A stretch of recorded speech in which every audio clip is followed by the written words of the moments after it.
अस्सलाम वालेकुम। आज के साइकियाट्री लेक्चर में हम क्लेप्टोमेनिया के बारे में बात करेंगे। Let's start with a sample case.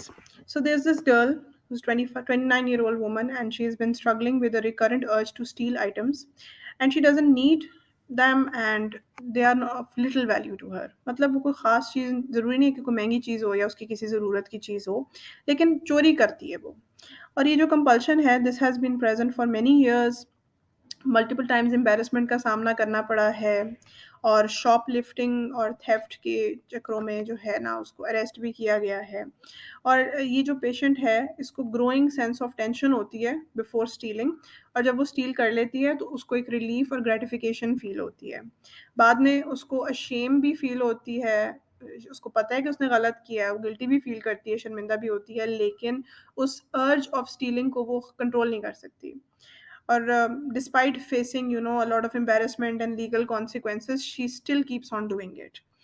और इस एक्शन की वजह से उसके आसपास के लोग उससे एम्बेरस होते हैं और उसके साथ उन्होंने काइंड ऑफ किनारा कर लिया है, उसको अकेला कर दिया है और उसके रिलेशनशिप्स मुतासर हो रहे हैं, वर्क परफॉर्मेंस मुतासर हो रही है एंड हर वक्त she is preoccupied with stealing.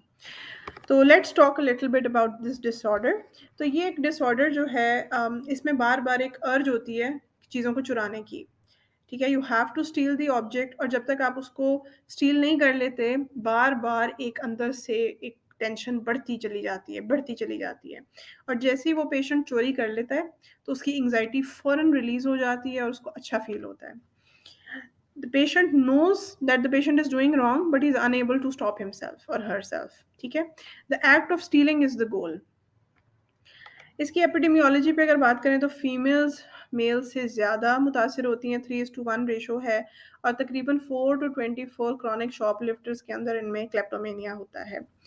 अब इसकी etiology और रिस्क फैक्टर्स पे थोड़ी-सी बात करते हैं। जनरली ये देखा गया है कि जिन लोगों को क्लेप्टोमेनिया है, उनमें कोमॉर्बिड मूड डिसऑर्डर्स हो सकते हैं, ईटिंग डिसऑर्डर्स हो सकते हैं, एंग्जायटी डिसऑर्डर्स हो सकते हैं और पर्सनैलिटी डिसऑर्डर्स हो सकते हैं।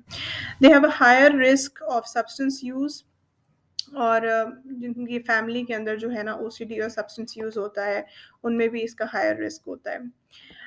It has also been linked to brain disease and mental retardation. इसका ऑनसेट यूजुअली लेट एडोलेसेंस और अर्ली एडल्टहुड में देखा जाता है ज़्यादा और ये एपिसोडिक होता है। इसके इम्पैक्ट में ऑब्वियसली सोसाइटी में एम्बैरेसमेंट के अलावा you get in trouble with the law, अक्सर अरेस्ट हो सकते हैं ऐसे पेशेंट्स। तो इसके साथ मेडिकल और फिजिकल फाइंडिंग्स जनरली नहीं होते। सिम्टम्स जो होते हैं may be related to the stress in patient's life, लेकिन क्लेप्टोमेनिया के खास कोई फिजिकल फाइंडिंग्स नहीं है। DSM-5 क्या कहता है? So the patient has a failure to resist uncontrollable urges to steal objects and ज़रूरी नहीं है कि उनकी कोई मॉनेटरी वैल्यू हो या उनके पर्सनल इस्तेमाल की कोई चीज़ हो, उनको बस चोरी करनी होती है, वो कुछ भी हो। Increasing internal tension before the theft and pleasure और रिलीफ आफ्टर थेफ्ट। उसके बाद इंटेंस गिल्ट भी होता है, डिप्रेशन में भी पेशेंट जा सकता है कि मैंने ऐसे क्यों किया, लेकिन वो फिर भी बाज नहीं आता, उसको ये करना होता है। Stealing is not committed to express anger, उसका कोई मकसद नहीं है उस स्टीलिंग का कि आपने कोई किसी से कोई बदला लेना है या आप अपना गुस्सा शो कर रहे हो या किसी डिलूजन के जवाब में ये नहीं होना चाहिए, किसी हेलुसिनेशन के इन्फ्लुएंस के अंडर नहीं होना चाहिए। ये जस्ट इन इटसेल्फ एक इम्पल्स कंट्रोल का इशू होगा। Objects that are stolen they are usually thrown away, ये देखा गया है, वापस कर देते हैं, उसकी होर्डिंग करते हैं। उनके किसी काम की नहीं होती, लेकिन उन्हें लेके अपने पास रख लेनी होती है, बाद में दे देंगे बेशक, लेकिन चोरी ज़रूर करना है। इसके ट्रीटमेंट में ये देखा गया है कि सीबीटी का एक इम्पॉर्टेंट रोल है और उसके साथ-साथ फार्माकोथेरेपी भी बेनिफिशियल है। तो इसमें सिस्टेमिक डिसेंसिटाइज़ेशन और रिवर्सिव कंडीशनिंग और एसएसआरआईज़ का एक बड़ा अच्छा कॉम्बिनेशन है। There is some evidence for the use of naltrexone which blocks reward pathways mediated by endogenous opioids. इसके DDs में you must consider malingering, antisocial personality disorder, mania and schizophrenia. If you like this video, please like, comment, share and subscribe to my channel. Follow me on Instagram and Facebook and I'll be back with more videos. Allah Hafiz.